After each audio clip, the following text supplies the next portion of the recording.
A Slack Story by James Sherrett. Billion with a B. Living a fundraising announcement from the inside, framing it for everyone, creating the chance to tell our story, finding the flywheel.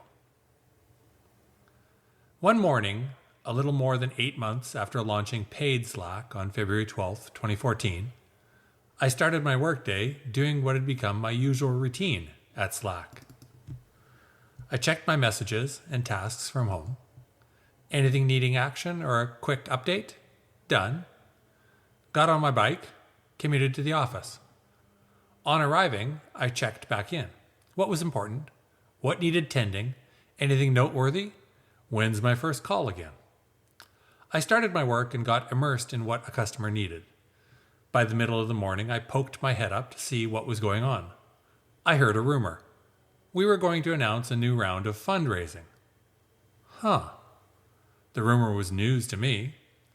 I would have to be just like everyone else and wait to see what it all meant. And when the news came out, it felt big and important. It must be, right? There were big numbers and plenty of news coverage. About a week before, Stuart had asked me for a list of our biggest customers, as he always did for big announcements. So I knew something could be up on the PR front, but truthfully, it all felt somewhat mystifying. The news was, we had raised lots of money, $120 million. It was from the best venture capitalists in the world by reputation and status. Our existing investors, A16Z, Excel, and Social Capital, had been joined by some new investors, Kleiner Perkins and Google Ventures, and all had bought Slack stock. This was all pretty straightforward and standard for a top-tier growing tech startup. And somehow that had become us, Slack. We pinched ourselves a bit and reflected for a few seconds on our journey. It seemed pretty impossible for it to be any better. Then the kicker. A second and bigger story for us beyond the headline. Slack was worth $1 billion, even before the new money. Slack was worth $1 billion. Billion with a B. Holy shit. What did that mean? What could that possibly mean? We didn't really know. At least, that felt like the general sense from anyone I spoke with in the Vancouver office. How could we know? It seemed like play money.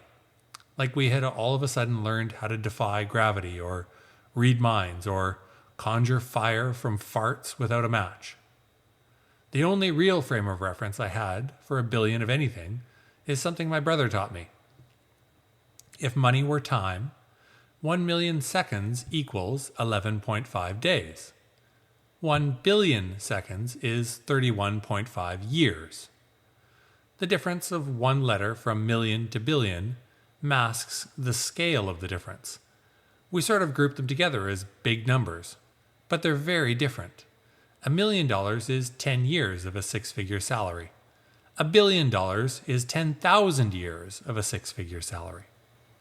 Once you thought about it, if you thought about it at all, $1 billion seemed perfectly unfathomable. Absurd. A number too large to comprehend. So I mostly didn't think about it. Being unicorns. The category of private tech startups worth more than $1 billion got called unicorns in the press for a good reason. There was a mythology to the Milestone, a great story encapsulated in a label for an abstract valuation.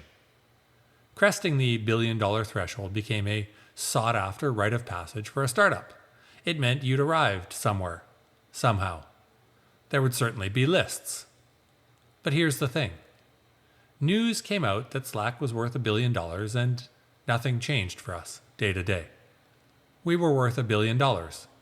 We went back to our work. We tried to do our best. Nothing changed too much. Or so it seemed at the time. Yet change stalked us, and we could feel it closing in. The only sensible response in our small Vancouver office to the funding announcement was to acknowledge the event, appreciate it felt significant, appreciate we didn't really understand it, and then get back to work doing the things that had led us to success so far, that had led us to be a billion-dollar company. So that's, as far as I can remember, what we did. I had another customer call coming up in 12 minutes. I needed to prep. Was anyone going for burritos for lunch? I cast my mind back and wonder, did Stuart also post something internally about the fundraising? Almost certainly he would have. It would have gone live around the same time as the news broke. Yet I can't remember any of the specifics of it. It blurs together with all of the fundraising announcements that would follow over the next few years and drive the value of Slack to larger and larger billions. Each funding announcement was its own event, yet they all had a consistent and coherent message that came directly from Stuart and Slack's leadership team. 1. We're raising money. It's a very good time to raise money. There's a lot of demand for Slack among our existing investors, and new investors are interested too. Did we mention it's a very good time to raise money? 2. Slack is a special company. Our growth is different from others you may hear about. Our product is different. Our opportunity is larger than any other business-to-business software company because everyone in every role at every company can use Slack.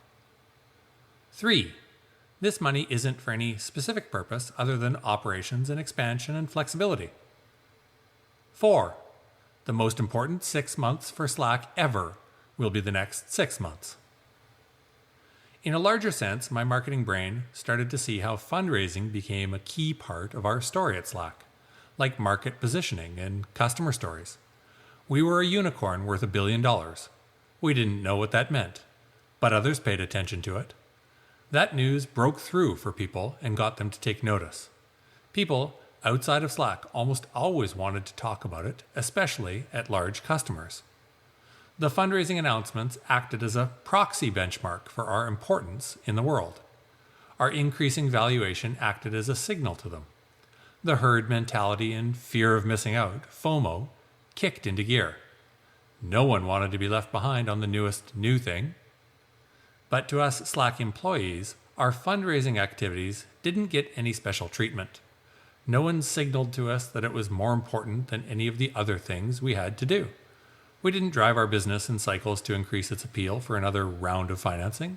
We didn't goose our numbers for investor presentations. The money truly did bring us the flexibility to run the business and work in the business and not need the money. In the business, we tracked the numbers to know our business because those numbers were how we knew our business. Those numbers also happened to be the numbers that prospective investors might be curious about to also know our business. And those numbers just happened to be very consistent and very good, but we didn't track numbers just for investors. We had our story. We built our business. We had our proof. The combination proved very compelling to everyone and kept everyone oriented to the same measures. And it gave us a bigger chance to tell our story. Storytelling and the PR flywheel. When we first became a billion-dollar company at the end of October 2014, we landed in the midst of some very favorable media coverage from top-flight media outlets, such as Why Slack is Worth $1 billion. It's trying to change how we work. That opens thusly. There are two types of people in the world, those who have never heard of Slack and those who can't imagine life without it. The latter group explains why the workplace chat app has just received $120 million investment, valuing it at $1.12 billion. Not bad for a product launched just over a year ago. End quote. Stuart still posted the story of our news internally. He wanted us to hear it from him. But the internal message of the news felt much more modest than the external message. The external message proved to be gold, and it didn't happen by accident. We had a terrific PR team, and we used PR as a key marketing tactic. The PR team worked every day behind the scenes to orchestrate our coverage. So much more could be said here. Message management, relationships, sequencing of the story, who got access. It was masterful. Sure, it certainly helped to have excellent numbers that we led with and that acted as proof of the story we wanted to tell. This is real and big and inexorable.